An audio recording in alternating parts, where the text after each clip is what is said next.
entrepreneurs read online reviews before visiting a business. What do people see when they look you up online? We give you the tools you need to take control of your reputation. Send surveys to your customers via text message with Testimonial Collector. Get 5-star reviews on all the major platforms like Google, Yelp, and more. Track what people are saying about your business with Reputation Manager. Respond to comments and turn negative reviews into happy customers. See what your competitors' customers are saying about them with Competition Tracker. Learn great marketing tactics and what it takes to stay on top. A bigger social presence means more connections. Automatically generate and schedule engaging social media posts with Social 365. Build trust, boost sales, and grow your business.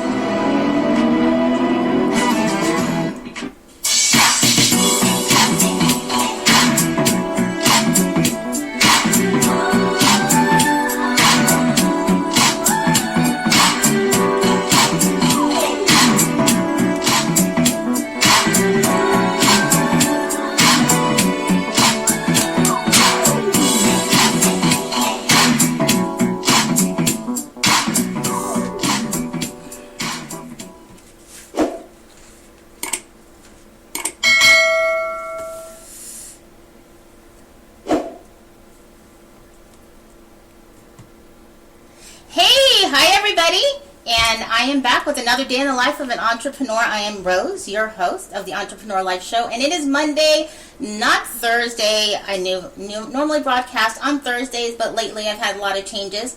I first want to start to say thank you to everyone who has been following, subscribing, have been faithful on all the platforms you on. I really, really appreciate you.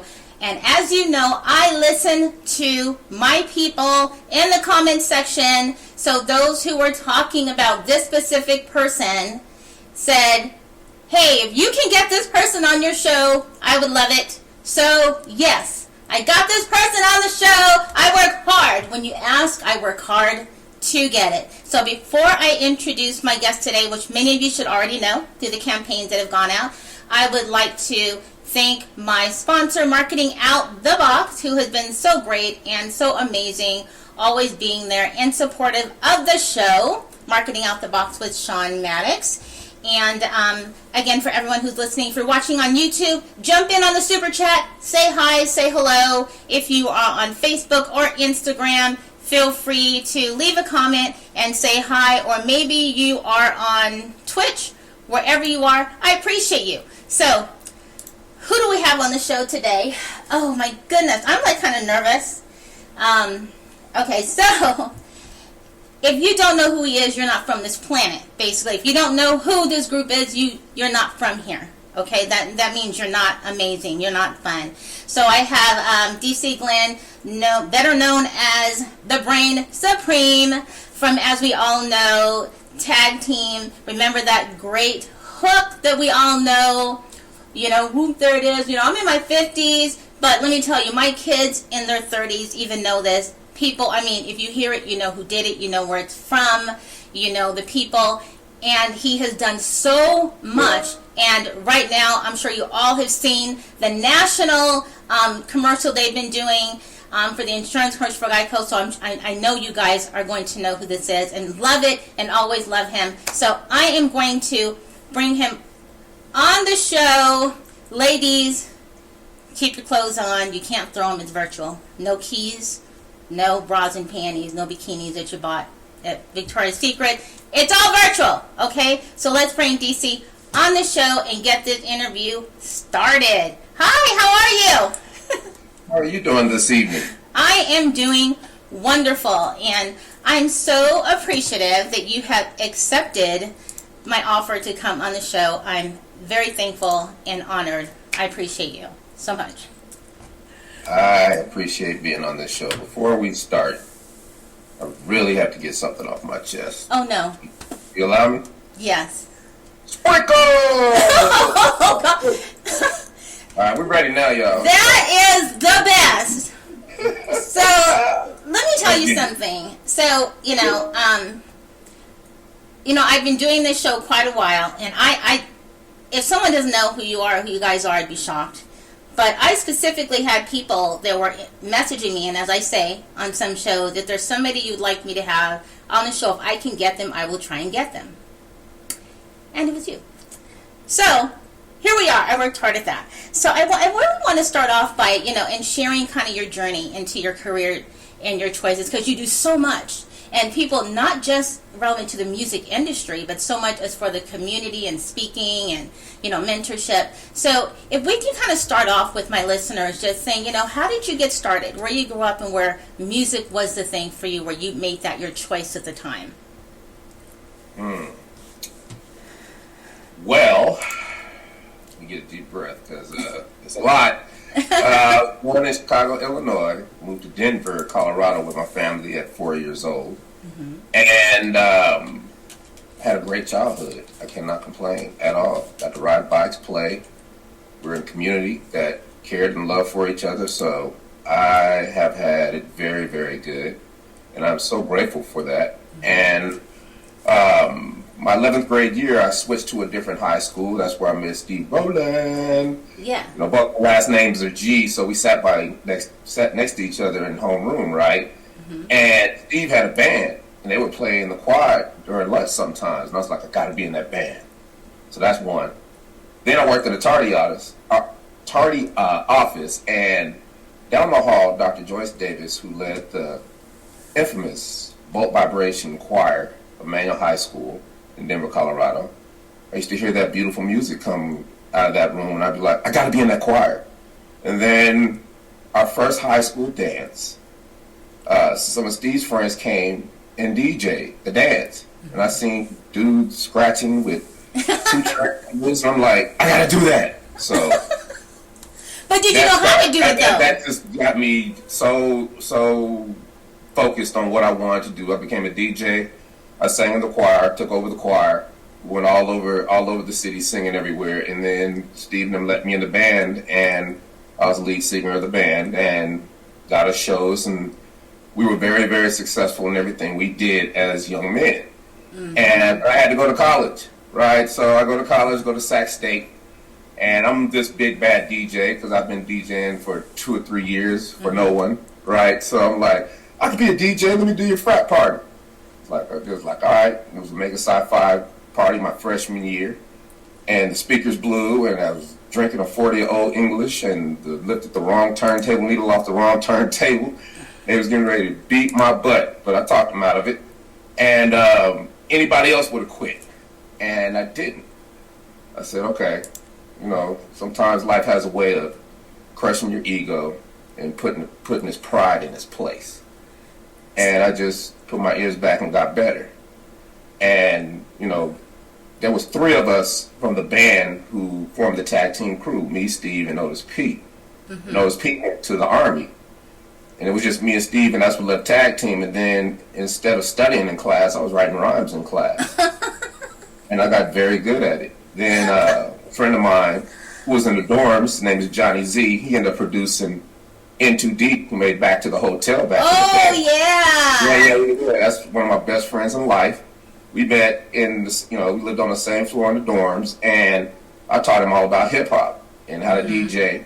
And to this day, he still DJs. It's just crazy how life can put people in your life that changes your whole trajectory, right? And he bought a 4-track, and he was like, I don't know what to do with this thing. For those who know what a 4-track is. Now you guys use a computer, right? But back then... Yeah, I was going to say, young people are like, what? What's 4-track? We used to go to the studio if we wanted to make a song. But then there's an invention called the 4-track, Tascam 4-track, where you can pop a cassette tape in. And for those who don't know what a cassette tape is, it's a plastic tape inside that plays music, and you play the music, and if you want it and break it well, you have to use a pencil and Scotch tape to fix it. Right. For people that don't know nothing about that, but I'm just trying to explain the best way I can. Yeah. And the 4-track had 4 tracks, and you could record songs. And we had a drum machine that was terrible, but my friend had a 808, TR-808, which was what Run DMC was using with all the hip-hop artists. This is the beginning of hip-hop, so this is what everybody's using. Right. And I made 10 songs. And Steve thought I was in devil worship because I was using pots and pans and screaming and hollering and whatever I had to do to make a song, that's what I was doing.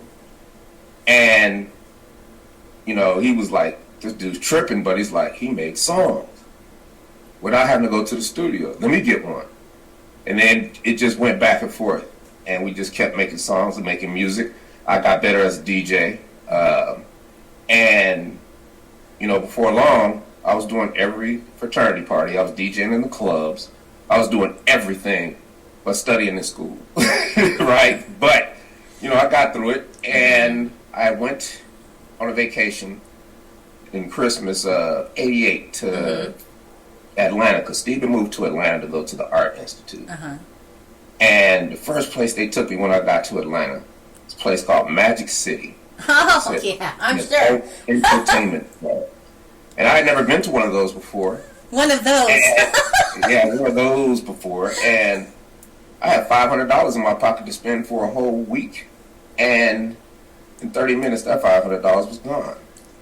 Tinkle and Sparkle got me. And I knew right then and there that I was moving to Atlanta. And went back, finished school, packed up all my stuff, drove all the way across country to Atlanta, Georgia. And was working on the job at CNN. And I was in Magic City the first couple of days I got there. And the DJ was having a terrible night. He was either drunk or whatever. I don't know what was wrong with him. And I was like, I could do this. And the security guy was like, there go Magic right there. So I went to Magic. I said, hey, man, you need DJ? He's like, nah, I don't need no DJ, but come see me Monday. And I went and seen him Monday. He's like, I don't need no DJ, but can you cook? I was like, yeah. What? People's mamas. What you talking about? And he's like, all right, you be the cook or the backup DJ. So I went upstairs, cooked 2 salads, or prepared 2 salads, and cooked the order of chicken wings. Then the daytime DJ was like, yo, man, I need to go run some errands. I need to go to the bank. And what he thought he was doing was sucking me into DJing for him while he could go play around and do what he wanted to do. But what he did is he solidified my place, in Atlanta hip-hop, because he was one of his ones and twos. And when the girls heard my voice and heard me do my thing and heard me talk proper and heard me, make them more money than they had never made just because I was rocking the party, it was over. And that weekend we had a meeting. It's like 150 girls, management, a couple DJs, and one of the girls' name was Indigo. She was like the leader. She got her and Nikki. Nikki was from my hometown. And they said, Magic, we want him. And from that day forth, I've been DJing at all the biggest clubs in Atlanta. And that's where I pretty much made all my bones, right? That's where There It Is was made. That's where everything goes back to DJing, because the essence of DJing in the beginning of hip-hop, or the rapping in the beginning of hip-hop, or beatboxing, or anything you did in the beginning of hip-hop was, can you rock a party? Can you move a crowd? It's the only question. Yeah. You can't do that, you're not going to be successful. And I'm not going to say I was the best, but I did my best. And when I do my best, good things happen. So I hear it really starts off like a lot of R&B, rap, they start off in like the strip club, because that's where it really starts. If the strippers like it and they can dance to it, then it's probably going to make it everywhere else. But see, that was not, that didn't happen. Right? I'm not going to say that didn't used to happen until I got there, but I know that I contributed to that, because there was no rap station in Atlanta, Georgia. Can you believe that? Atlanta? Beautiful black people. Yeah. The only station was B103, and they did not play rap music at all, right? So what happened is every major label has what's called a record promoter, or record reps. And the record reps work the regions. And they service all the record pools, they service all the radios, they service the DJs with vinyl. And I knew all of them because I was in the hottest club, Magic City. So one rep in particular, his name was Doug Craig, he worked for Epic. He was like, DC, I got this record, they don't believe in it, and I want to prove them wrong. And he was like, just listen to it and play it a couple times and tell me what the response is. I was like, I got you. And see, back then it wasn't about money. It wasn't about anything else but just asking me nicely. And I play your record, right? But nowadays, like, man, I got $100. It's all kind of haggling and quid pro quos and all kind of things to where you're just trying to get a record player. It's like, all you do is ask me nicely. And say, right? It's so simple. And I said, I got you. He came back a week later, and I was like, what's up, man? He's like, hey, man, so what you think about that record? You got a chance to listen to it? I was like, hold on. Candy, come here. I said, this man want to know what you think about the Candyman record. Because the artist was Candyman, right? Back in the day. And she was like, that's my jam. What you talking about? I was like, hey, you up next. So she goes on stage next. And she starts dancing to this record that had only been playing for a week. And everybody is up out of their seats putting dollars into her garter belt, because back then it wasn't no throwing money. It was all about the garter belt. If you had a big fat garter belt full of money that looked like an afro, you looked good, right? That was like the equivalent of $1,000 on the floor. Right. So Doug was like, whoa. I was like, yeah, man. And she goes on stage twice a night. And there's 3 other girls that like the record, so that's 8 plays you're getting per night. You're in rotation like a radio station. And we didn't call it breaking records. We didn't call it anything. It's just something I did. And then all the reps could rely upon me to do things like that. I could give them accurate assessments of what a record was doing. And then if I'm playing it, other DJs from all the regular clubs are coming in and they're hearing what I'm playing, and now they're going back to their clubs and playing. So it puts pressure on the whole city to play a record. Yeah. And that will come from all over and hear records in Atlanta. They go back to their cities and say, I heard this record in Atlanta called Candyman. Then they call in the radio station requesting it, and then it spreads. That's the perfect world scenario, but that's basically how it happened. Yeah. And I was very, very good at that for years, right? So I did that for a while, which led, and we're making songs, and we're making, what we do. I'm performing, I'm doing everything, right? And I come to the realization that I can't get out of Southeast unless I make a bass record, right? Because every record I'm making, I'm playing at the club, and the girls like it, but I'm like, ain't nothing happening. It's like, I gotta make something up-tempo. So I went to Steve, I was like, yo, we gotta make something up-tempo, dog. And he was like, man, I can't make that bass music. It's like, don't think like that. Think Planet Rock. Oh! Yeah, and then Planet Rock, yeah. Planet Rock is the beginning of hip-hop. That's the beginning of the b-boy era. Yeah. That's dancing and breakdancing and all the things that make hip-hop special, right? Right, yeah. They get evolved from Rapper's Delight and... Yeah, hip-hop, hip-hop. The party, oh my God, we having battles dancing. Yeah. And mixing, right? So he's like, bet. And he came up with the beat. I had all them rhymes that I've been writing in class, right? But then, I'm trying to match them. But there was this song that I was working on called Whoomp, There It Is, which is basically a party saying, like, throw your hands in the air, wave like you don't care. Right. And I chose that, and we finished that out. And everybody thinks Whoomp, There It Is was this Manhattan Project. Right, like we've got, physics and theorems and whiteboards, and we got to do it this way, and it's the lyrics got to be like this, and the hook. It was just a song about us partying on a Friday night. That's all it was. Just a song about us partying where I work at on a Friday night, and we went and recorded it.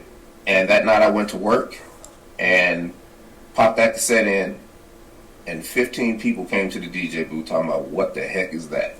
Wow. And to this day, the biggest response on any record I've ever had. And I've been DJing for 30 years. I just retired in 2015. Because I didn't want to be a 50-year-old DJ. I just was like, that ain't happening.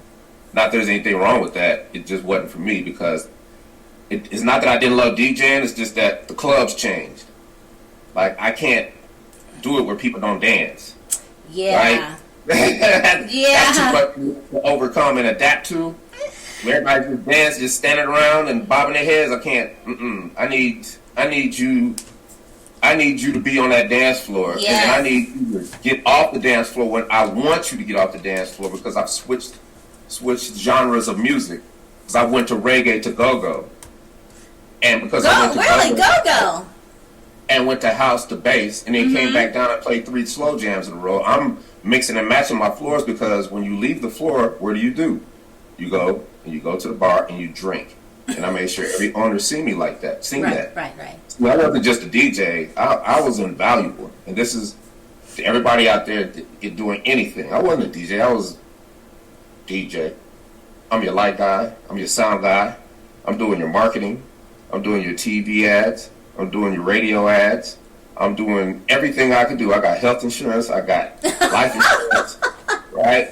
Because I made myself invaluable. Right, yeah. They recognize what I brought to the game. And then if I said, well, this other club, this big brown shiny object club is about to open. Can I go work there? And it's like, no. And this is why. Here you go. So I haven't worked at a lot of clubs because they paid me well enough to be exclusive. Yeah. Right? Yeah. Because of what I brought to the game. I'm increasing your bottom line. So that's why I tell these stories in this way, because you have to make yourself invaluable to your boss, invaluable to your company, invaluable to yourself, right? That's how you come up. And we, my hubris was out of control. I thought the record was a good record, but every record I made, I thought was a good record. Right. Well, then went there it is for a while. And January of '93, one of the girls was like, how come you don't play a record no more? And I was like, I'll play it. Same thing happened.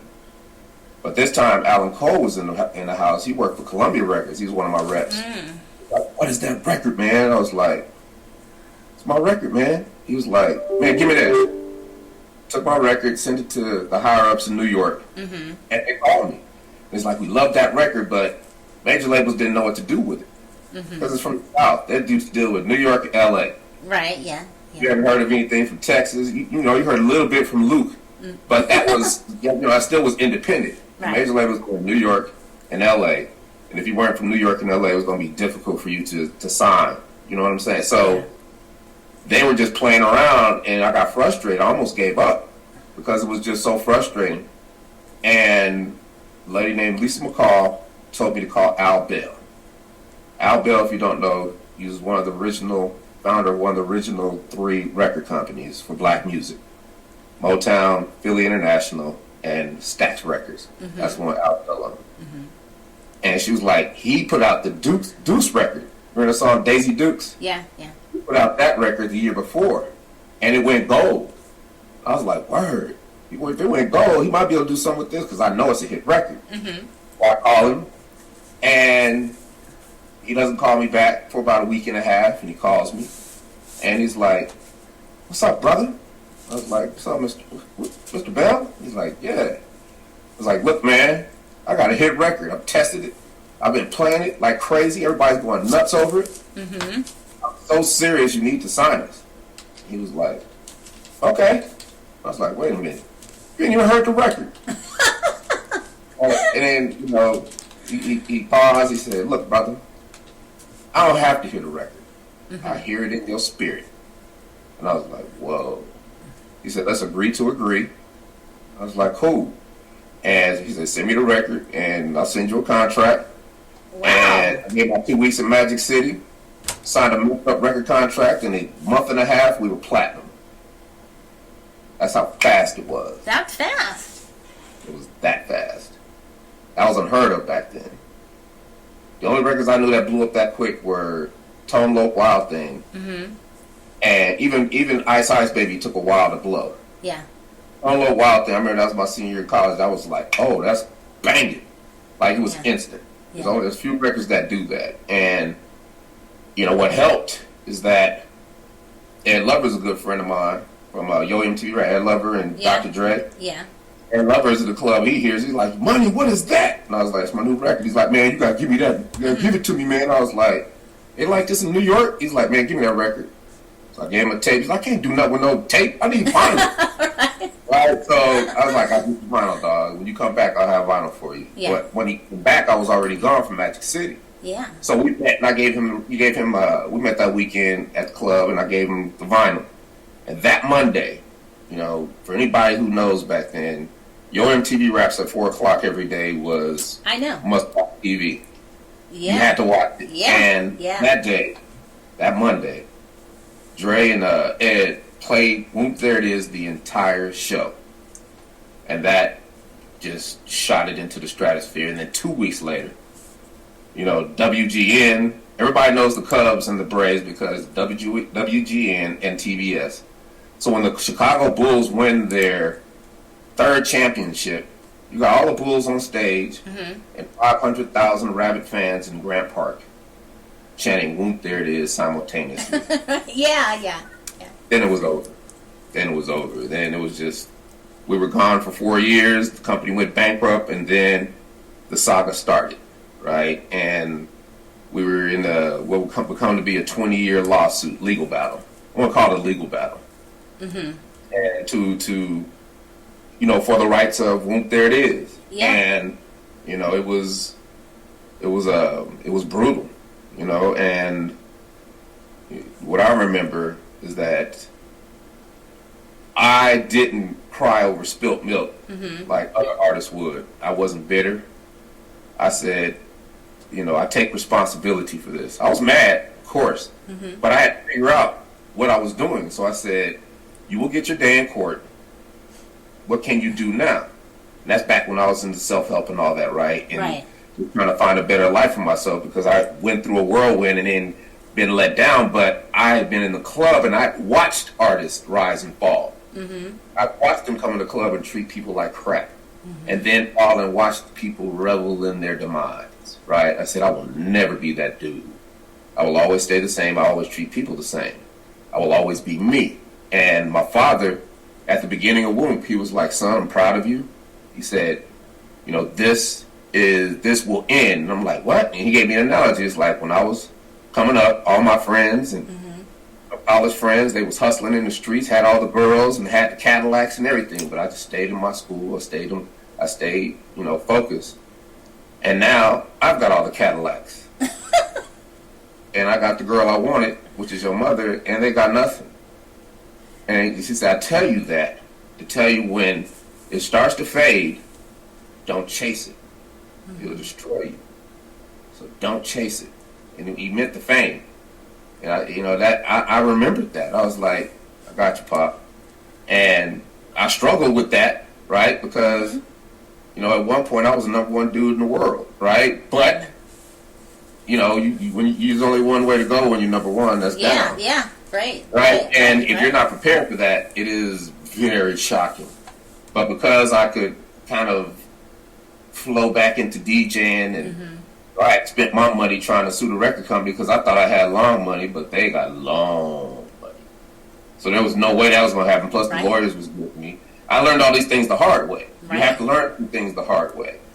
And what happened is I just said, I'm going to be a paralegal, basically. I'm going to gather all the evidence. I've got every piece of paperwork. I'm going to get all the court cases. I'm going to learn how to do discovery. I'm going to figure out, or at least stay on top of it enough, be able to fight when it comes time to fight again, right? Because if you have documentation, if you take notes, if you write stuff down, 20 years later, your word is better than anybody else's who's just trying to remember what happened. Right. Yeah. Right. We got to document it, right? So I was going to even go far enough just to,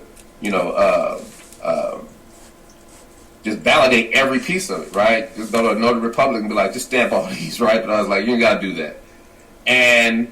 But what that taught me is never to give up, think differently, and hustle. And, I could have been bitter and cried over spilled milk, but I'm sitting in a movie theater and I'm looking up and I see Will Ferrell on the table dancing to my record. Yeah. And right then I knew that Whoomp, there it is, would be evergreen. Yeah. If you don't know what evergreen means, people, it means it lasts forever. Yeah. You will always need it. It recurs over and over and over again, right? And I knew then that it was my responsibility to create my own money, to hustle. So we always were doing shows. We always would do NBA halftime shows. We do NFL halftime shows. We do VH1 stuff, MTV stuff. And, I just learned how to do different things to kind of right some of the wrongs that I, were foolish in when I was a young man, like not understanding finance. And it's ironic because my father gave me the game, but I wasn't listening. I was trying to borrow, but he told me, and it still holds true to this day. He said, spend less than you earn, pay yourself, put the rest away. Yeah. You do that, you're good. And I was like, man, I got a ball. What you talking about? I'll have hit records all the time. I'll be able to come up again, right? Yeah. But, all that came to a screeching halt. And because the record company went bankrupt and then another record company bought it and then took some things that weren't theirs, now there's a battle. And we're in the middle, right? So I just lived my life and I became a licensed commodities broker. Learned about finance, and this is when I'm starting to there are little tactics in my life that help me find out information. One of them, I call this process learning how to learn, right? Right. A lot of it by happenstance and it was just by luck, but I was like, I want to have a hedge fund.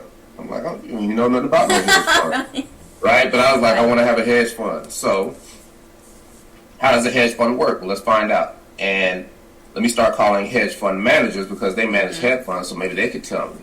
But then when I found out what a hedge fund manager is, I was like, well, let me try to catch some meetings with some hedge fund managers. So I would call and say, my name is DC Glenn. I'm about to start a hedge fund, and I have a lot of potential investors, and I would like to have a meeting. And they're like, well, why should we give you a meeting? Because I'm Whoomp, there it is. What you talking about? You know what I'm saying? I didn't do it like that, but I weaved it in nicely, right? And I was like, well, I'm an entertainer, and I know everybody, and I can bring you. I have privy to investors, from athletes to stars to politicians and everybody, because everybody knew me because of the clubs. I'm still DJing the clubs because I go back to what I know, DJ. I'm making show money as a DJ now, right? So I'm still making money, and they're like, man, that's my favorite song. Is this really you? And I was like, yeah. It's like, okay. So I think I had I flew to New York, LA, Vegas, and San Francisco, right? And, I'm in these boardroom meetings with these people, and I'm like, so why should I let you guys manage my hedge fund? Because I know I'm going to be controlling a lot of money, so y'all need to really convince me. And then they start pitching. And it was like, we do this, we do that, we do that, and this, and because our numbers are this, and we're the greatest, and blah, blah, blah. And what they don't realize is that while they're pitching me, they're teaching me. That's smart. And that's what I do a lot, right? And that's one of my tactics, right? And when I finished those 4 meetings, I knew what a hedge fund was.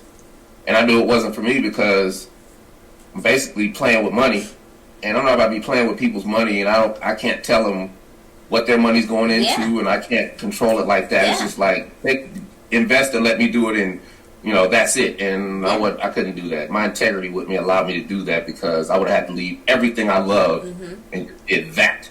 And I did not love that much to just do it. I probably would have been successful, been very lucrative, but I would have gone crazy too, probably. Yeah. And I probably would have turned into a person that I didn't like, and I didn't want to do that. So, how they drop a bomb, they have collateral damage where people who weren't involved get hurt. Well, when I do stuff like this, there's what's called collateral sprinkles. The good things that come of it, right? And the good things that came, the collateral sprinkles of this is that I had a financial education. I could look at a year before that, I couldn't even watch CNBC and understand a word they were saying, but now I could watch NBC and understand it fluidly. And I said, let me take the traditional approach, and I went and found the financial planner, and I did the same thing. They taught me while they pitched me. I said, okay, that sounds good. I'm going to take a bunch of little buckets in the form of SEP IRAs for your corporation, Roth IRAs, regular IRAs, mutual funds, stuff like that, and you're going to take a certain amount out your account every week, every month, and we're going to put a little in this bucket, and we fill all these buckets up. And then these buckets, we leave them alone, and they grow. Or they might not grow. But the majority are going to grow because you're not worried about it. And you're just letting it happen. Right. Just doing it organically. So that's what happened. And I've always had bread because I've always used that approach. And fast forward, I'm into big self-help stuff. And I'm at the club still. And I'm like, I gotta do something else. Mm-hmm. And there was this one book. I mean, I went through everything. Anthony Robbins, all the stuff, all the mastery books, everything. But one book stuck, and I don't even know what it is, but I know the story. It's about this guy who wanted to own a pie shop. And he was like, I want a pie shop so bad. So when you want to do something, you got to do what he called getting in the corridor. Mm-hmm. And getting in the corridor means he went to a pie shop, got a job, was a bus boy, then moved up to the making of the pies. Yeah. Then moved up to, he moved up in the organization job that he could. He did it for about 3 or 4 months, and then left. And then he started his own pie company. And then his pie company turned into a big pie company because he franchised it. Mm-hmm. Then he sold it. And he never looked back. And he's like, that's how you come up. So I did that with the club. And remember I told you, I'm not just a DJ. Right. I said, well, put together a business plan for my bar. So I can be the marketing manager of her whole entire thing. And I was like, you know what? I can't DJ forever. You got to pick something. And, life is full of trying to do different things, right? Mm-hmm. And I said, let me do voiceover. Because I got inspired to voiceover because we did a record with the voices of Mickey and Minnie Mouse. I taught Mickey and Minnie Mouse how to rap, right? And I didn't even realize what I was doing at the time, but I was more enthralled on the animation part of it. Right. And I didn't, my life is littered with opportunities and places where I was sitting. Mm-hmm. And if I had just been thinking the right way, I could have took advantage of that opportunity. Mm-hmm. But, as my Aunt Judy says, people just sometimes not ready. Right? Yeah. You're not ready. You know what I mean? And it's like, you just have to, there's going to come a time where you're ready, and then you deal with it. And we had the greatest conversation. We rapped, and we've had fun. I taught him how to rap, and we made the record. And it made me cringe because I'm making a kid's record. But little did I know that kid's record was going to solidify my place for generations, right? A lot of people are getting into the industry for kids, stuff for kids. Yeah, it wasn't adults rocking that record. It was kids, generation after generation. Yeah. Then 2000s, you got Kids Bop. And Kids Bop makes videos. It's like a Jock Jams for kids, right? Yeah. Whoomp is the main one. They got a video to it. So, the first graders and kindergartners, they played on Fridays. They had a good week, and they let them dance and have a good time, give them cake. But then for the preschoolers, they want them to go to sleep. They'll play that and let them dance around and wear their butts out till they fall asleep, right? And this went on for years to this day, right? And I knew this, but I never could see how it would manifest, right? Mm-hmm. And that's part of the story is coming. But I got to get back to 2007. 2009. I started training for voiceover. I was like, okay, I'm gonna run up to New York. I gotta find the best coaches. Gotta do the best. Gotta be the best. And I'm in New York. I'm going to New York. I'm flying to LA, and then I'm coming back to Atlanta. I've got coaches here, speech therapists, the whole 9. Mm-hmm. And it was the most difficult thing I ever had to do. I did not get it. And I did not get it because I was in my own way, because I thought I could just whoop, there it is, my way through anything. Yeah. Right? But I was sorely mistaken. And I wasn't listening. Right? So therefore I struggled. And it was very, very difficult.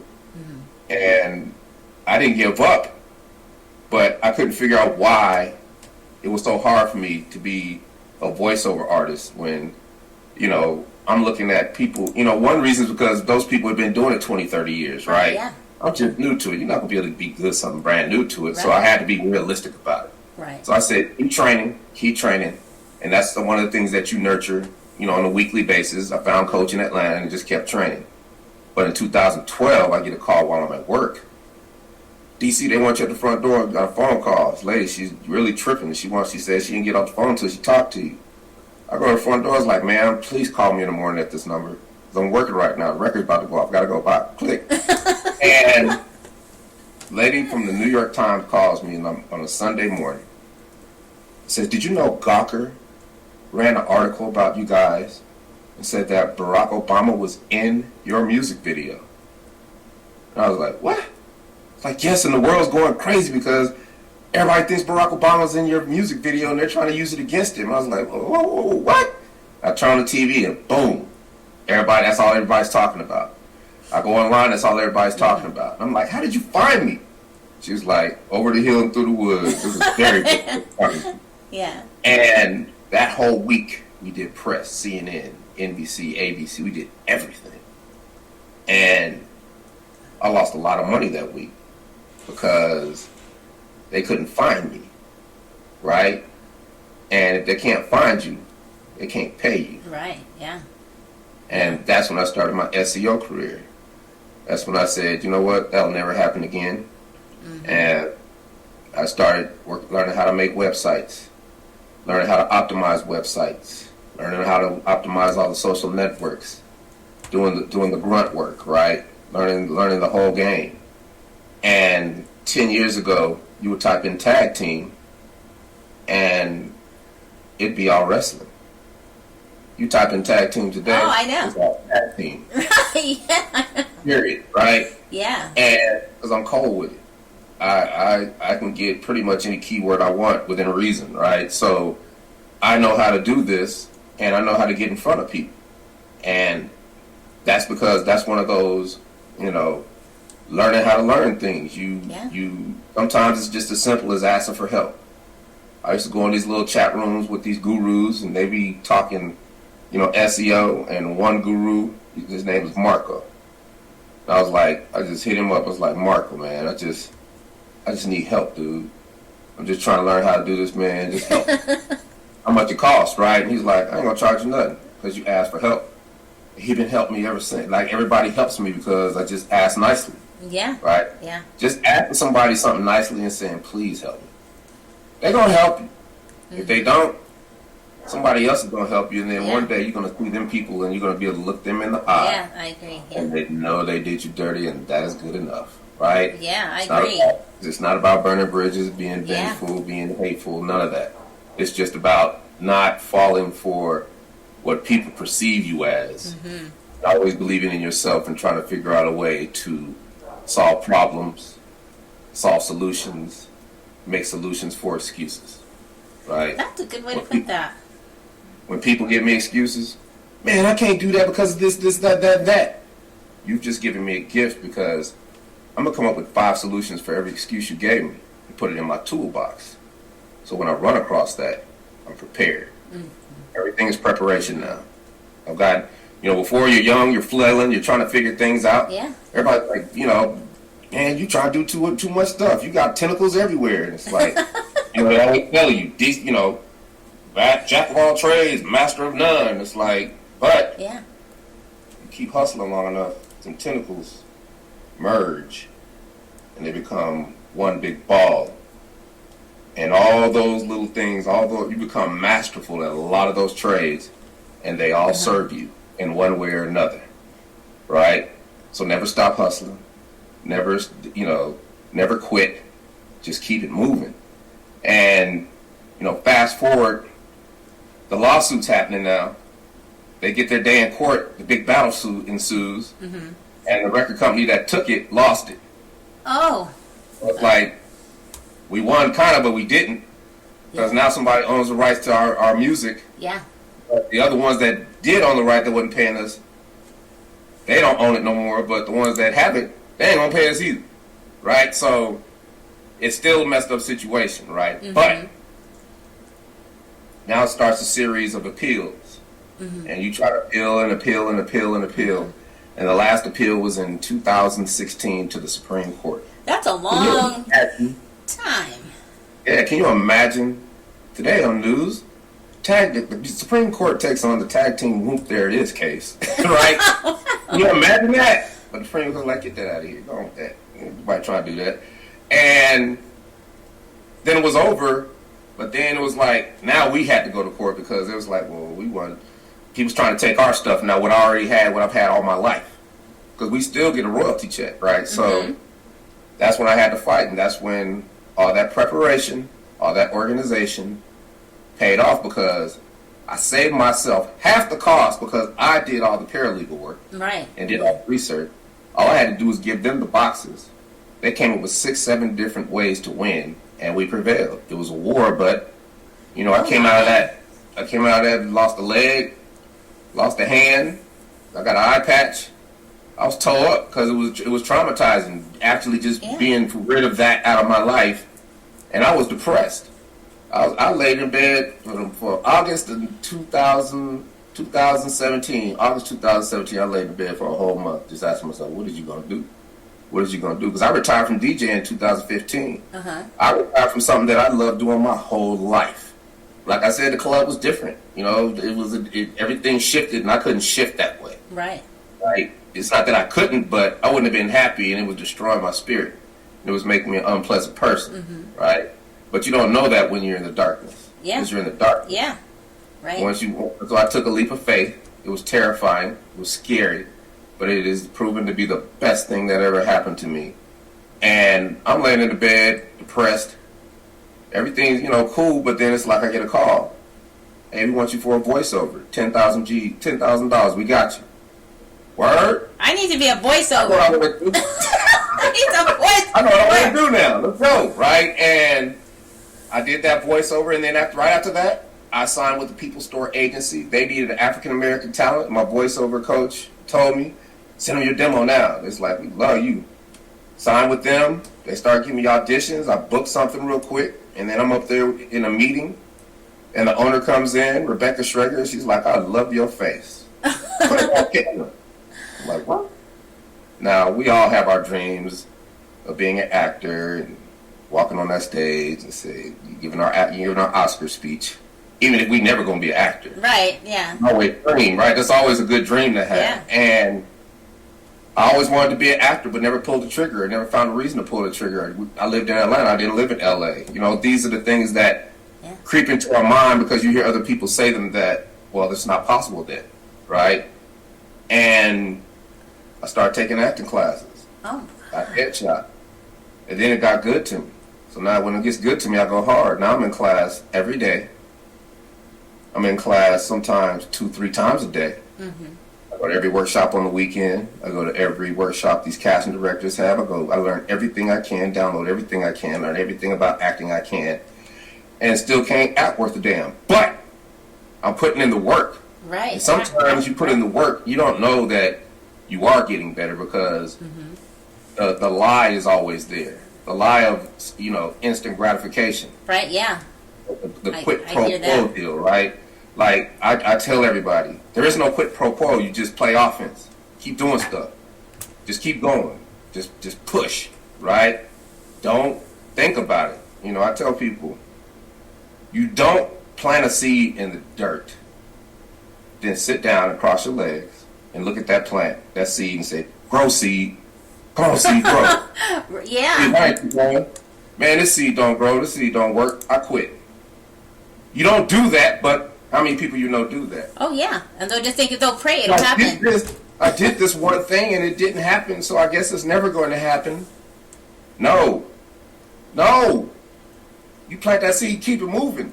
Right. Because the seeds you plant, you don't know how long they're going to take to grow. It could have been a seed that you planted 20 years ago, 10 years ago, 5 years ago. It could have been a weed you planted 2 days ago. You don't know. You keep going. And I planted so many seeds out there, not knowingly or not knowingly, that today I stand before you in a forest of opportunity. Right? Because stuff hit me in the head I never would imagine. There's so much stuff I want to tell you about, but I had to sign non-disclosure agreements. My future is bright, right? Yeah. But I hustle, because I don't give up, because I play offense, because I don't, And, now I'm grinding. I'm acting, doing voiceover. I want to do shows again. Because we're always doing halftime shows, NBA, NFL. But I'm like, I want to do shows. They're like, yeah, you only got one record, so I don't know if we're going to put you on the roster. Well, you only got one record. Well, but how did the Addams Family thing come into the mix? Huh? The Addams Family. No. Don't go there, please. We got one record, and I'm like, okay. And this is a new learn how to learn experience for me. Because now I'm like, okay, whenever that happens now, I go join an organization or a society. Yeah. right? Because every organization in society is full of professionals Right. that have been putting it down for 10, 20, 30, 40 years, making their profession better Right. through the organization. So you might have to pay $100, $200, $300 a year to be in this organization, but you're going to have all their resources, you're going to have all their game, they're going to tell you everything you need to do. And people don't understand that. Yeah. And I went and joined an organization called International Entertainers Buyers Association. From my knowledge, all I thought it was just the booking agent. They get you shows in clubs and maybe sometimes arenas, and maybe somebody, Live Nation, get you on tour. Right. Right. And I go to their conference. Me and Chubby Checker are the only black people in a sea of 5,000 white folks. And I got a big Whoomp, there it is t-shirt on because I billboard when I go to conferences because I needed shows. Right. And I had a pocket full of business cards and I had my pitch down and I just started and I said, "Hey, how you doing? My name is DC Glenn. You know, I made the song Whoomp, there it is. You might have heard. Yeah, I've heard of that song. What are you guys doing these days?" Well, we're looking for shows. I got a clean 90s nostalgia rap show. And if you're interested, I think we might be a good, diverse, addition to your roster. And I did that with over 1,000 people. And all of a sudden, there's a hierarchy in the whole entertainment concert thing. You have to buy it. We want to put on a concert tour. Then you have the venues, stadiums, arenas, theaters, amphitheaters. Then you have your big boy promoters, Live Nation, iHeart TV, iHeart Radio. Then you have your mom and pop promoters, which, those are the ones telling me, you only got one song. And then you have your managers, and then you have the artists. I effectively cut out everybody in the middle. I went to the buyers. Now I'm doing casinos, rodeos, state fairs. We're doing fundraisers, charity events, birthday parties. We're doing every form of entertainment that's imaginable. And we're nickel and diming, but we're getting shows. So now instead of 5 shows a year, now I've got 15 shows a year. And then one of the promoters who was, showing improvement, saying, we're going to get you some stuff. I'm working with some people. I got some for you. He gets us 15 shows on a freestyle tour. Now we got 30 shows a year. All because of my hustle. Because I said, okay, if we do got one song, let me find the people who want this one song and let them pay me. Right. I just flipped it. I said, there's somebody, okay, if you don't think somebody wants it, I know there's people that want it, so let me go find them. I'm not even going to deal with y'all. And that's what I did, and that's what happens when you join an organization. Fast forward, boom, the pandemic. Oh, right. Stopped everything, right? And what the pandemic did is it stopped everybody at the same time. Right, yeah. And for me, it was like, what you gonna do, dog? What you gonna do? Because everybody say we hustling. We all say we hustling, we grinding, we putting in work, we doing it, whatever analogy you use, you hustling. But a lot of people be in their car, revving the car. I'm hustling, I'm driving. And they look outside and they ain't going nowhere. They're like, what? Because they stuck in mud. Their wheels are spinning. See, the majority of people hustle like that. And it forced me to stop and say, what are you doing? Right? And I said, what are you going to do? Can't do shows, can't do this, can't do that, can't do this because it's a pandemic. Yeah. This was when it was serious, when everybody thought, zombies was just going to start eating everybody's ear off and stuff, right? Exactly. Yeah, I know. It's like, man, this is exactly how it is in the movies, right? Right, yeah. And I said, you know what? I went back to this microphone. I said, I could do this over here in my drawers every day. But I got to get good at it. So I reinvented myself. And I said, yo, you recorded every single thing you've ever done when it comes to you taking classes and stuff. Go back. You got them on files. You got them on drives all over the place. Go back, get everything, organize it, categorize it, and then start over. And that's what I did with a voiceover. And it was gut-wrenching because I had to hear my 10-year-ago self babble on with all this nonsense because I'm not listening, right? not listening. I'm thinking I know what I'm doing. I'm thinking that the coaches don't know what they're doing, and I don't understand the language, and I'm just flailing, and I'm trying to make myself look good, and all the little negative things that we go through to get, just get acceptance, right? Yeah.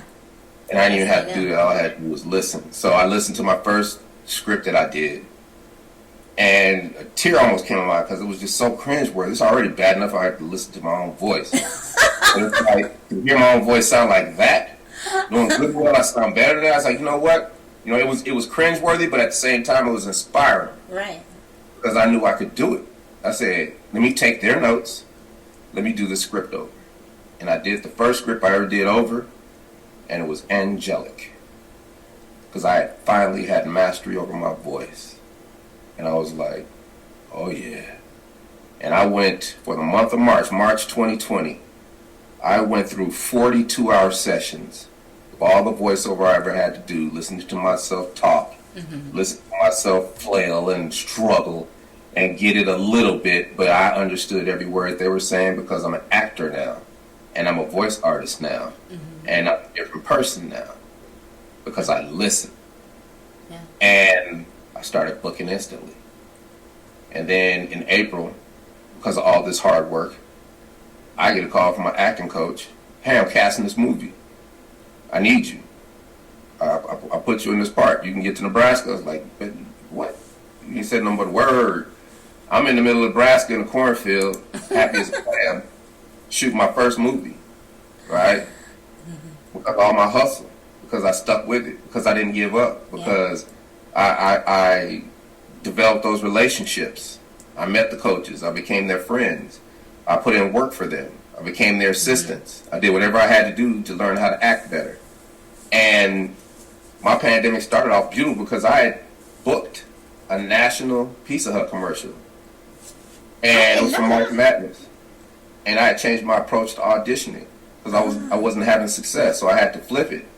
And once I flipped it and figured it out, I booked the first time I tried that technique in an audition. And okay, well, we were in a pandemic. We're not going to do it. And I could have been mad I lost the $60,000. But I was happy because they picked me. Yeah, right? yeah. I picked out of 3,000 people. Yeah. Right? So everything was worth it just because I booked. So I went even harder. And I did voiceover and acting. So now I'm in a movie. Then I get my call for my second movie in the summer. Then I'm rolling now. I'm doing voiceover. I got 2 movies under my belt. Then I booked a Tyler Perry House of Pain episode. Yeah. Oh, we rocking now. And then I book a Publix voiceover for ice cream. And then here comes Geico. Wow. Love Geico. One of the best years of my life, right? And Geico calls. And I got my tag team phone because we got the website. I got the website up and they got the phone number and they call me and I don't answer that phone. Right? That phone be in the corner gatherer does. It don't even be charged half the time, right? But they called that phone. But they didn't catch me. And then because I leave good breadcrumbs because I took it upon myself to never not be found again like I did in 2012, they found me on my acting portal, IMDb. Yeah, I found you there. Yeah, exactly. They called my agent. And my agent calls me and like, DC, you just booked a Geico commercial. Quit playing my emotions, Smokey. I ain't even do no audition for a Geico commercial. And they're like, you booked a Geico commercial. I'm like, how? Tag. Went back, checked my voicemail. Boom. Hey, DC, this is we're gonna do a Geico commercial. I was like, word. And I knew what that meant. That meant that I had work to do. Yeah. Because I know what a Geico commercial does for an artist. Yeah. Salt and Pepper got theirs in 2014, and they toured all the way to the pandemic. Yeah. Right? But we weren't going to be able to tour. We couldn't do none of that. So I knew I had to do something different. So I wasn't just going to be happy with a Geico commercial. I'm not trying to be the star. Right. I'm trying to leapfrog from one opportunity to the next. Right. Bigger. And, they made the deal, let my agents make the deal. And it was the best move I ever made because it is to this day the most lucrative deal of my life. And the people that I trust the most made the deal because I had the right people in place. Yeah. From preparation, right? And so I was like, what are you going to do? And I said, I'm going to take these lemons and I'm going to make a lemonade corporation. I'm going to franchise it. Yeah. And I'm going to sell it for $1 billion. That's my mindset, right? Right. And I started. I tried to find a publicist. I need a publicist. I really need a publicist. And every publicist did the same thing as everybody else would do. Well, we don't quite know how to work it. We don't want to spend your money because usually we do a junket and you come to New York and we round robin you through all the press and we do that. But this is kind of different and we just don't know. And I was like, hey. He said, that's cool. I appreciate you. Thank you for taking the meeting even. Right. And that wasn't going to stop me. I'm not going to just be like, well, the publicist said I can't do nothing. I'm not going to do nothing. It's like, no. I went to my go-to. I joined the organization. I joined the Public Relations Society of America, PRSA. And 2 days in, I'm on a Zoom call with this CEO, because you know how they have guests in every organization. They'll have stuff for the members. Guests of this big CEO of this PR firm. And I raised my hand because I'm doing my due diligence. I'm putting together press releases. I'm getting all of the groundwork laid for this Geico commercial because I know it's going to pop. Because it's a Geico commercial, first of all. Yeah. And, I raised my hand. Are press releases relevant today? I know they are. But see, everybody's like, it don't work for me because you got to have something everybody want to know. Everybody want to see, right? And I know I have something everybody want to see. But I need that. I just like to hear the validation sometimes. Right, yeah. What turned into just me wanting to validate if a press release worked turned into something totally different because they were like, well, what's it for? I said, well, kind of featured in a Geico commercial called Scoop, There It Is. And I'm looking at the chat and it's like, is that him? Wait a minute. Oh my God, it's him. That's my favorite commercial. Man, your commercial rocks. And the chat just blew up. I ended up blowing up the whole Zoom call. And then the moderator's looking, her eyes are getting big, and she looks at me and she's like, DC, we'd like to welcome to the organization. We're going to talk about that Geico commercial afterwards. Back to the question, that's a good question. Are they relevant? And the guest was like, heck yeah. Because think about it, the whole last year everything has been about COVID. Yeah. Everything has been doom and gloom. Everything has been everybody fighting each other, everybody wanting this or wanting that, everybody just chaos, right? Right. Here you guys come with something that does the most simple thing to humanity. It just puts a smile on people's face.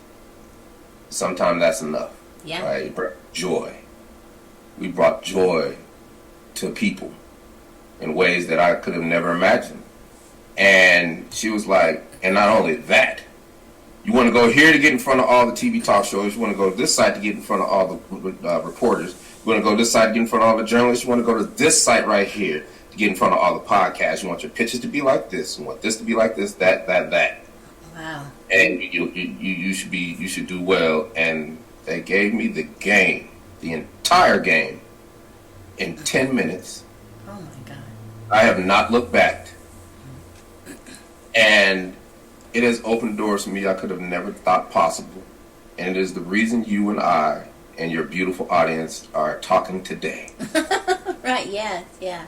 I didn't give up because my hustle broke through, because I think differently. And I don't fear work. I've never feared work. Because my mother had me stemming collard greens and shucking peas since I was 5 years old. She basically had a prep cook when I was 5. My father had me mowing the lawn, washing his car, cutting the hedges, washing the windows, shoveling snow. And they didn't just work us. They said, okay, there's going to be reward and there's going to be consequences. Yeah. You're going to do this work one way or the other. Or there's going to be consequences. Yeah, but you do this work, you're going to get your allowance, $5 a week. If you don't, even if you don't do work, you still going to get $5 a week because y'all good kids. But if you don't do this work, I'm going to hit it where it hurts you. Can't go play with your friends. Right. And you can't, you might not get something for Christmas. Like, they hit us hard. And you buck that system a couple times, but then you're like, it's too painful. If I didn't go to church, we couldn't play on Sunday. And we used to love to play football on Sunday.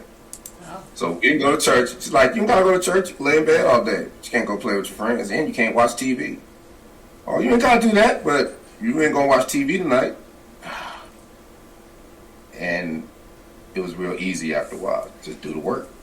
And I've always worked my butt off. And I remember one blizzard, because I'm from Denver, one blizzard, we were the only family that had a snowblower. So me and my brother, we clear ours pretty quick. Mr. Grant struggling. It's like, Mr. Grant, we got you. We shoveled his snow, and me and brother, let's just keep going. We did the whole block, right? Didn't charge nobody nothing. We just did it. And for the next 2 weeks, I'll be walking home, hey, boy, come here. Hey, I appreciate you doing my snow. Here. $30. I'm like, what? $30? And people, $20, $30, $10. I'm like, my mom, dad only give us $5. And that's when the hustle kicked in. That's when I knew all I had to do was work hard and make money. I got a paper route. I worked at ice cream shop in my teens. I worked as an AV assistant where I was rolling around projectors in the university. I started chefing and working at restaurants all through college. I have never been scared of work because I know if I work right and I work smart, I'm going to be paid, period. So I don't fear work. That's why when people tell me I can't do something, when they say, no, we can't, no. We might not. Okay, thank you. And I learned how to learn, right? I know people are like, well, what does he mean? Learn how to learn means, okay, I get an email, somebody just blabbing on about something, but there might be important information in it, but I can't even get down 2 lines because I start daydreaming. So yes. I learned how to learn. I throw it in the AI. Yeah. Now it's reading to me while I'm checking all the other emails. Right. Then I hear something important. I'm like, wait a minute. Now I'm reading along with it while it's reading to me. Now I'm retaining more information. Now I know it. Learn how to learn, right? That's all you have to do. There are so many different ways to learn things that there's no reason for you not to know anything. And, I have acquired the ability over my life to take any negative emotion, pain, envy, distrust, despair, hating, you know what I mean? Everything, all of them. And not react, but put it in my pocket. And I use it for fuel. I use it for positive fuel. What do you think? Right? If I have an audition and I need something that makes me sad, I got it in my pocket. And now I am actually in the place where I was when I was sad. Yeah.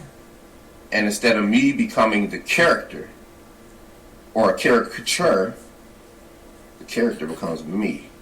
And that's just more authentic. And that's how you get it out your system. If I'm, pissed off about something like, man, I can't get this. I remember when I was real pissed off, I use it as fuel. But we're going to figure this out. I can't let you get the best of me. I can't let you, see, most people do that in arguments. It's like, okay, I know I'm wrong, but I'm going to keep grinding until I'm going to go down the rabbit hole and just keep going until I beat them down and I'm right. And you do that, you don't learn nothing. You're worse off because now you're believing the lie that you was telling just to win the argument. Yeah. I don't argue. I'd be like, all right, cool. You know what I mean? And I love being wrong. Because being wrong does 2 things. Most important thing it does is it kills your ego and it kills your pride. And it sequesters them deep down in places that they just don't always pop up. Right? And the second thing it does is being wrong is the path to being right. Yeah. That's right. And, people always, I recently lost 100 pounds through keto. And everybody's always telling me what I can't do. It's like, man, that don't work. I was like, I'm doing it. I lost 15 already. Because I was like, I got to go to the doc. What the doc? Give me a pill. What pill they got? I know they got a pill now. Like, ain't no pill, but I got to go on vacation. We're going to do keto. I'm starting 2 weeks. I went everything I could that day. I started keto that day. By the time I got to the doctor, I lost 15 pounds. Oh, right? My goodness. Yeah. So then I was like, oh, okay. Then it got good to me. But then it got hard because I started missing certain things. Not craving, but missing. Yeah. And it was like, I would talk to people and it's like, I can't do that. I can't do that because, and they'd be like, give me an excuse. I don't got the time. Okay, so let me solve that problem. The problem is you got to cook your own food and you got to prep prep all your ingredients, not your meals. You can't do your meals, but you want to pre-prep the ingredients. You want to be sitting there cutting up onions and mushrooms and all that while you're cooking. You just want to have them already ready. So you just dump them all, whip it up, boom, boom, boom. Now you're eating. Now you're done with it. You're not craving. You're not going through all that, and everything is proportioned right? That's what I did. I solved that problem. I was missing fried chicken. I'm 30 pounds. I lost 30 pounds now, but I'm missing fried chicken. I was like, how can I cook fried chicken without carbs? Because the keto diet is just no carbs. You get 20 grams of carbs a day. Most people eat 600 to 1,000 carbs a day. Just pasta, all that's just what happens is the sugar, you're eating sugar, especially if you eat sugar. If you eat sugar and you do carbs too, carbs break down the sugar into your system. So you eat, that's double sugar running through your system. And what happens is when you try to starve it, how people go on diets, well, your system's like, okay, I'm just going to store it in the form of fat. And I'm going to just wait till you lose it again, and then we'll be right back where we were, right? And that's what happens. But when you do keto, you starve the body with fat. Then what happens is the metabolism changes, and now the fat becomes the fuel. And then the body releases all the fat, all the liquid in your fat cells, and then you just start dropping instantly. I was losing so much weight, I was looking like a Shar-Pei dog. I had to slow down. I was like, this ain't, I don't know. I was like, that's not going to work. What's good? I was going to have surgery and all kind of stuff, but I was just going too hard. But I said, let me figure this out. So, fry the chicken in olive oil. All right? You're still going to put it in the bag. You're going to season it, but just don't put no skin on it. Well, you can use almond flour. I ain't about to use no almond flour. I said, you gotta be something. I said, how much, let me see. I seen a recipe, and it said, cornstarch, because the Chinese folks Asian folks use cornstarch for their fried chicken, right? Real good crispy for Chinese chicken wings. That's what they use, cornstarch. I said, how many grams of carbs is it of cornstarch? And it was like 4 per tablespoon. I was like, word. So we can season up the bag, put a tablespoon in there, heaping tablespoon, right? And it's a wet coating, right? Yeah. Not dry, like because you're so used to certain things. With the fry, you drop it in that hot oil, bam, it crisps up just like that. Best chicken wings you'll ever eat in your life. You have your chicken wings, I have my fried chicken and my salad, and I'm good. And then I can fry everything like that now, right? And then I just came up with a solution to the problem. People are like, well, olive oil has a high burning point. Not with me, because I got a big vat, big metal tin, and every time I fry something, as soon as that chicken comes out, there's a cone and a strainer, and that grease goes straight in. It's clean, and I use that. I can do 15 fries off of 1 bottle of olive oil. So not only have I dispelled that myth, now I'm saving money because I only got to buy 1 bottle of olive oil for 15 fries. Right. And by the time the 7th fry is, I don't even got to season the chicken, because the grease is seasoned, the olive oil is seasoned because it hasn't burnt up, because I keep cleaning. See what I'm saying? Yeah. That's a how to learn thing, and that kind of changed my whole trajectory into, give me every excuse you got.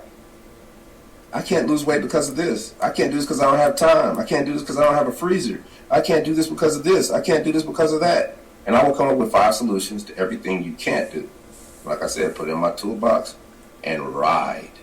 So I know you have programs, though, right? You have programs and like mentoring programs, like what you've been. Let me tell you, you recreated yourself. You rebranded yourself, which is important.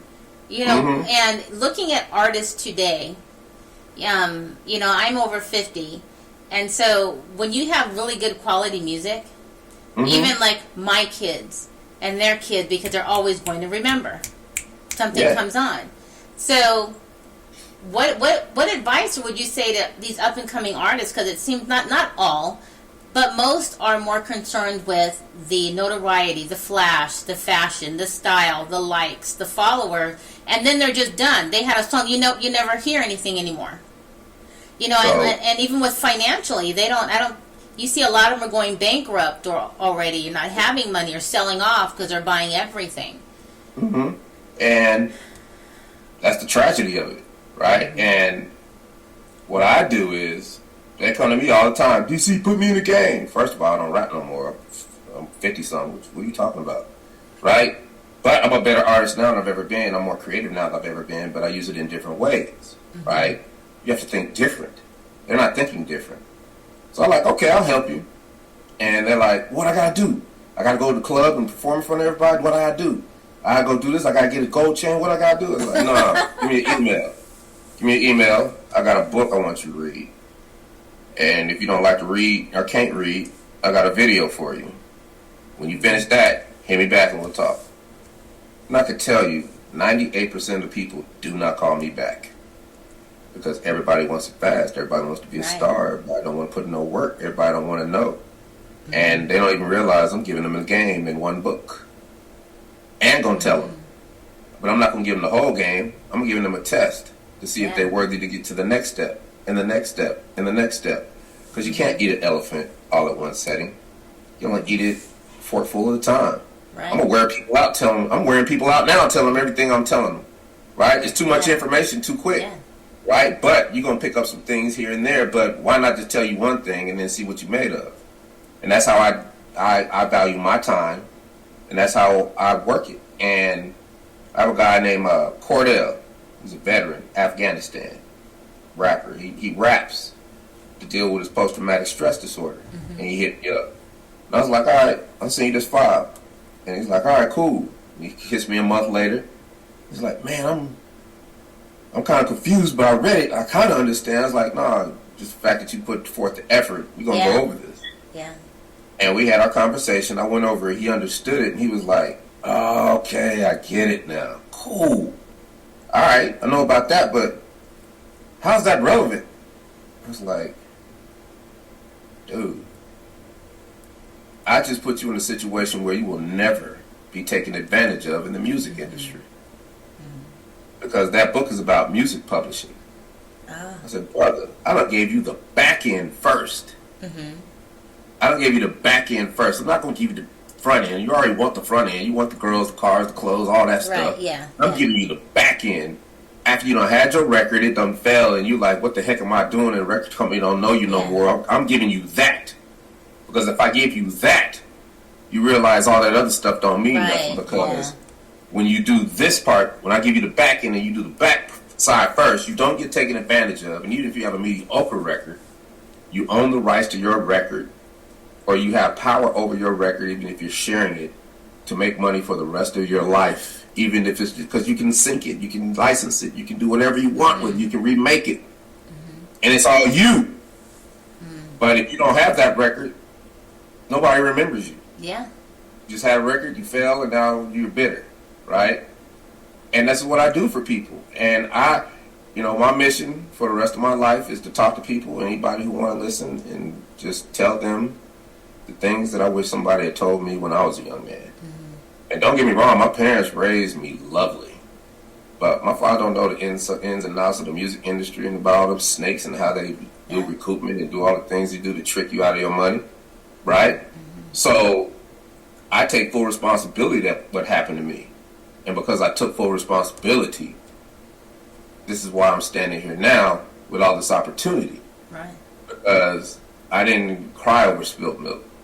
A couple times, but not where it just took over my life. Right. I was like, I'm going to show them that they couldn't hold me down. I'm going to show them that, I'm more than just, Whoomp, there it is. Mm-hmm. And now I have one of the biggest commercials in the history of commercials. I have one of the biggest records in the history of recorded music. And when I get done with it, I don't know what else is possible, but I know that it's going to be something that I didn't expect, because I do this when it comes to hustling, thinking differently, trying to figure stuff out. They call me DC the Brain Supreme for a reason. Yeah, I was going to ask you how that came about. And it's like, A friend of mine, Roy Lee Davis, gave me that name because we were sitting around one day when we was young, and he was like, "Man, I'll just be sitting around listening to you talk, man, and you just be coming up with all the ideas, and you just come up with solutions, and we'll just call you the Brain Supreme." I was like, "You tripping, dude?" 'Cause, we were smoking a little bit, and like, "Man, you tripping, man." But then it stuck, and it was just like Brain Supreme, DC Brain Supreme, okay, and I just know that I do not want to leave this earth regretting that I didn't do something. Yeah. That's why I feel so hard, especially after the pandemic. Because the pandemic, we are all in the Serengeti together. Yeah. When they say we're all in this together, we all in the Serengeti. Are you going to be predator or prey? Are you going to be an impala and get ate, or are you going to be a lion and eat? Right? It's a simple choice. Yeah. And people are sitting there waiting for it to come back the way it used to be, and it's not going to come back the way it used to be, right? And what they don't realize is that I'm standing, because I keep moving forward and I'm playing offense. I'm standing looking in, a new frontier, right? You can make your own lane, custom. You can live all your dreams now. Now's the time. Yeah. And you can do it. And you build a lane, you build another lane, you build another. Next thing you know, you got a highway. It's your highway with your name on it. Yeah. It takes you wherever you want to go. And now I got a PR firm, and didn't even try to have a PR firm, but because I hustled, and now I love it, right? And it serves me. Now I can do my own press.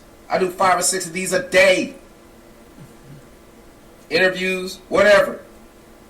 I cut video. I do movie trailers. I do everything, animation, all of it. And people tell me, you can't do all that at one time. No, I can't.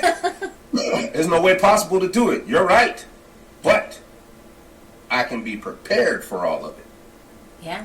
You never know what opportunity is going to fall on your life. Very true, very true. And if you're not prepared, that's an opportunity wasted. That's a gift from the Lord that you wasted because you're not prepared.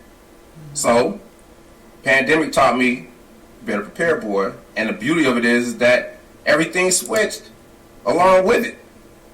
Half the teachers went back to school. Half the teachers said, I am not going back to school to ask kids. Right. And now, those teachers that had to be like, what am I going to do? They went and they joined all these tutoring programs. Now a teacher that was teaches that same kid that he would have been in school with making $60 a week, or $60, $60, whatever they're making $60 a day, now they're making $60 an hour. All day. Yeah. Right? Because they teaching, and this comes from doctor, Harvard professors all the way down the line. I'm in class constantly. I'm being tutored for music production. I'm being tutored for music theory. I'm being tutored for anything that I want to learn to be prepared for anything that comes my way. And the worst thing that can happen is that you just know something new and your life is enriched by it. Right, yeah, right. You don't have to make it your, that ain't got to be what you do. You're prepared. If that comes your way, then you went through the fundamental parts of it to understand it, to get back into it, to be able to make money on it. It's a hustle. Yeah. I've always been a hustler. I've always had 4 or 5 hustles in the hole. Because when you're in these streets, if you got a hustle, somebody's going to see your hustle and they're going to try to take it and they're going to dilute your hustle. Yeah. You got 5 people doing your hustle, they dilute it, they like, ha ha. There's an alternative for that too. Like, don't hang around people who are not serving you, or don't hang around negative people. And I'm like, no! Keep them people closest to you. Because the negative people are the ones that are going to provide your fuel mode. If you let that get you and then it break you down, and you're like, my mama said I shouldn't do that. No. Use it. That's the gold sign. That's the sign that say, oh, they say you can't do it. Go do it and show them. But then you have to use those tactics. You got to learn how to learn. You have to be tenacious. You have to figure things out. You have to join organizations. You have to do all the things I've told you in this conversation. So you TV all day long. I go to the gym. And if whenever you want to do something that you hate to do, you got to start slow and do it bit by bit. Right. You get up, put your shoes on, socks, get dressed, get your keys. Come on, man, we don't need to go out that door. No, man, we going. All right. Get out the door, now you're in your car. Come on, man.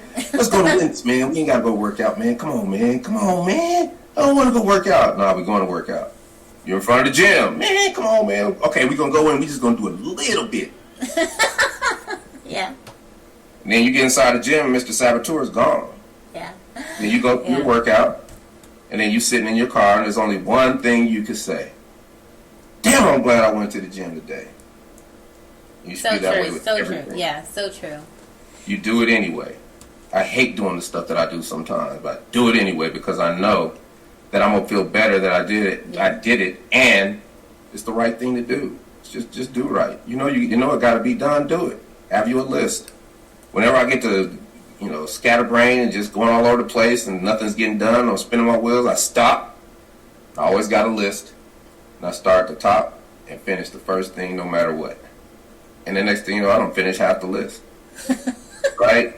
It's simple things like that. Yeah. That just can take you to that level. But I've had a good time. The Geico commercial has been wonderful for me. I've touched a lot of people, brought a lot of joy whenever I see, get these videos of a little baby playing with his blocks, and then that commercial comes on and he fights tooth and nail, can't even walk, can't even talk, and he gets up and he stands up and his booty is shaking and he's right against the TV. Right, yeah. I have no words for that. Yeah. I have no words for that. So my job, I just love to help people. My motto is you give what you want first. Yeah. You have a very inspirational story, and your outlook on life is extremely transparent and inspirational. People, I appreciate that, like, sincerely. Yeah. Yeah, you don't wore me out. I'm getting tired. It's almost past my bedtime. No, I ain't got no bedtime. So I know my my listeners, my followers, of course, are, I'm sure, really enjoying. And you probably didn't see, there was a few chats that I put up that people were making little comments. But I really, really, really sincerely appreciate you just sharing everything in your journey and, accepting the invite to be on the show as a guest. I really appreciate that. And here's another flip. I appreciate you for just letting me come on here and run my mouth. Right? The best thing, yeah. What people don't understand is that I learn more from talking. Yeah. I don't come up with 14 different ideas just from talking and telling my story. And putting things into perspective and placing things and coming up with different ways of figuring things out and blah, blah, you know what I mean? Yeah. I've come up with different, like I know that there are 3 or 4 things that I'm going to do tomorrow to see if they work or not. Or add to my hustle or try different things or whatever. So my mind is always thinking how to do things differently. And I still do things, I still honor the traditional ways, but there's so many different ways to do new things. You just have to find them, and the key to that is that everybody's going to give you those. Everybody does some things in life. Well, I appreciate you again, and to all of our listeners, everybody who's been watching live. I'm not sure if you're watching on Twitch or Instagram or YouTube or Facebook, wherever you are. Thank you sincerely for everybody who is tuning in on the podcast and can't see DC Glenn. So you can always go to the website, entrepreneurliveshow.com, and subscribe anywhere and see the live interview or the YouTube channel. Make sure you subscribe. And once again, thank you, sir. What a wonderful interview. Have a wonderful, blessed weekend and much prosperity. And we will see everybody until the next show. Bye. Sparkles!